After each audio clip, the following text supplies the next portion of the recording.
Akashvani presents World News.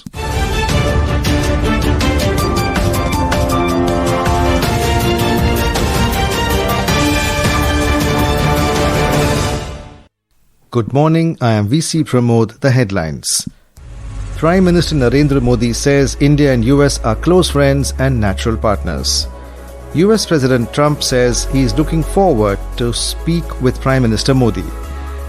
GenZ representatives from various groups meet Nepal Army Chief at military base to present their issues. Israeli military confirms assassination attempt on top Hamas leaders in Qatar's capital Doha, and in Asia Cup cricket, Afghanistan beat Hong Kong by 94 runs in the opening match. Today, India to take on hosts UAE in Dubai. Prime Minister Narendra Modi today said that India and the US are close friends and natural partners. In a social media post, Prime Minister Modi reaffirmed that he is confident that the trade negotiations between the two nations will pave the way for unlocking the limitless potential of the India-US partnership. He further said that the teams at both sides are working to conclude these discussions at the earliest. Mr. Modi added that he is looking forward on speaking with US President Donald Trump soon. Earlier, US President Donald Trump said on his social media platform, Truth Social, that he was looking forward to speaking with his very good friend Prime Minister Modi in the coming weeks. He said US and India will continue negotiations to address trade barriers between the two countries. President Trump expressed optimism that there will be no difficulty in coming to a successful conclusion for both of our great countries. The announcement by the US President came weeks after he imposed a 50% tariff on Indian goods, including an additional 25% penalty on purchase of Russian oil. The US Supreme Court has agreed to hear arguments over President Donald Trump's sweeping global tariffs. The tariffs will remain in place while the court hears the case. The case follows a divided decision in late August from a federal appeals court in Washington that found that Trump overstepped his authority by relying on the International Emergency Economic Powers Act to impose the tariffs. In Nepal, GenZ representatives from various groups met with Army Chief General Ashok Raj Sigdel late night at a military base to present their issues. A senior Nepali army officer interpreted this as an initial attempt to understand GenZ's views rather than a formal negotiation. We now go over live to our Kathmandu correspondent Shweta Singh for more. Shweta, what is the latest update you have for our listeners from Nepal? You see, Pramod, after Prime Minister Oli resigned here and President endorsed the resignation, Nepali army took over Nepal at 10 p.m. to beef up its security and to secure the national integrity.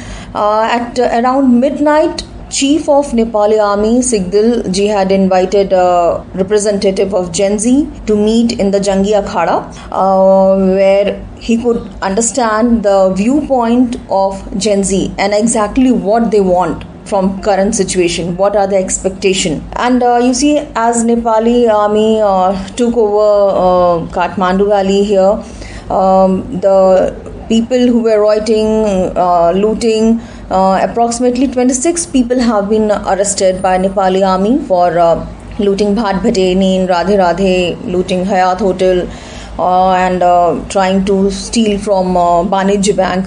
So now army is trying to bring peace in valley, trying to control all those people who are looting in the garb of this protest. Back to you. Thank you, Shweta, for that update. Meanwhile, Prime Minister Narendra Modi presided over a meeting of the Cabinet Committee on Security yesterday to discuss the developments in Nepal. In a social media post, the Prime Minister said violence in Nepal is heart-rending. Expressing his anguish on the loss of lives of the young in Nepal, Prime Minister Modi stressed that the stability, peace and prosperity of Nepal are of utmost importance. Mr. Modi also appealed to the citizens of Nepal to support peace. Meanwhile, government has advised Indian citizens to defer travel to Nepal until the situation stabilizes. In an advisory, the government has advised Indian citizens presently in Nepal to shelter in their current places of residence, avoid going out onto the streets, and exercise all due caution. It is also advised to follow local safety advisories from Nepal authorities as well as the Embassy of India in Kathmandu. The government has also issued helpline numbers +977 980 860 2881 and +977 981 032 6134 of the Indian Embassy in Kathmandu. Indian airlines, including Air India and Indigo, have cancelled their flights to Kathmandu as the airport in Nepal's capital has been temporarily closed. This is Akashwani giving you the world news. For quick news updates round the clock, follow us on our X handle @AIR News Alerts. And for details of these stories and more, log on to our website www.newsonair.gov.in and download News on AIR app. Israeli military has confirmed carrying out an assassination attempt targeting top Hamas leaders in Qatar's capital Doha, where multiple explosions were reported yesterday. Both the Israel Defense Forces (IDF) and Israel's Internal Security Agency Shin Bet acknowledged responsibility for the operation, marking the first known Israeli military action on Qatari soil. According to a statement from Hamas, the Israeli strike killed 5 of its members but failed to assassinate its negotiating delegation currently based in Doha. Hamas held the U.S. jointly responsible for the attack, citing Washington's continued support for Israeli aggression and crimes against Hamas people. The Qatari Foreign Ministry has condemned the strike as a cowardly act, describing it as a blatant violation of international laws and norms. Meanwhile, the White House said the Israeli operation in Doha ran counter to President Donald Trump's efforts to achieve peace in Gaza. Briefing the media, White House Press Secretary Caroline Leavitt called the attack as unfortunate. Unilaterally bombing inside Qatar, a sovereign nation and close ally of the United States that is working very hard and bravely taking risks with us to broker peace, does not advance Israel or America's goals. However, eliminating Hamas, who have profited off the misery of those living in Gaza, is a worthy goal. India has expressed concern and called for restraint and diplomacy following the Israeli attacks in Doha. In a statement, Ministry of External Affairs said New Delhi is deeply concerned about the developments and their impact on the security situation in the region. Iran and International Atomic Energy Agency IAEA have agreed to enhance their cooperation in a way that respects Iranian sovereignty and protects the security of the Iranian people. Iranian Foreign Minister Syed Abbas Araghchi said this, affirming that Iran will not compromise its nuclear policy or rights again.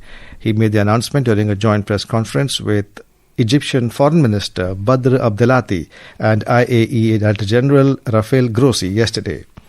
And now news from the world of sports. In the opening match of the Asia Cup cricket tournament, Afghanistan registered a massive 94-run victory over Hong Kong in Abu Dhabi last night. Opting to bat first, Afghanistan posted 188 for 6 in their allotted 20 overs. In reply, Hong Kong managed to score only 94 runs for 9 wickets in their 20 overs, with Babar Hayat top scoring with 39 runs. The top 2 teams from the group will advance to the Super 4 stage, while Team India is set to begin their campaign today against host UAE at the Dubai International Cricket Stadium in a Group A encounter. Moving on to Asian Cup 2026, Indian football team finished their under-23 qualifiers campaign after thrashing Brunei 6-0 in Doha. However, it was not enough to book a spot at next year's under-23 Asian Cup in Saudi Arabia. And finally, in boxing, India's Nikhat Zareen and debutant Meenakshi advanced to the quarterfinals of the World Championships in Liverpool. 2-time world champion Nikhat defeated Japan's Yuma Nishienka with unanimous 5-0 decision in the women's 51 kg category. Payal Sharma, Sports Desk. And now, before we close, here are the highlights of the bulletin. Prime Minister Narendra Modi says India and US are close friends and natural partners. US President Trump says he's looking forward to speak with Prime Minister Modi. GenZ representatives from various groups meet Nepal Army Chief at military base to present their issues. Israeli military confirms assassination attempt on top Hamas leaders in Qatar's capital Doha. And in Asia Cup cricket, Afghanistan beat Hong Kong by 94 runs in the opening match. Today, India to take on host UAE in Dubai. And that is the end of this news bulletin.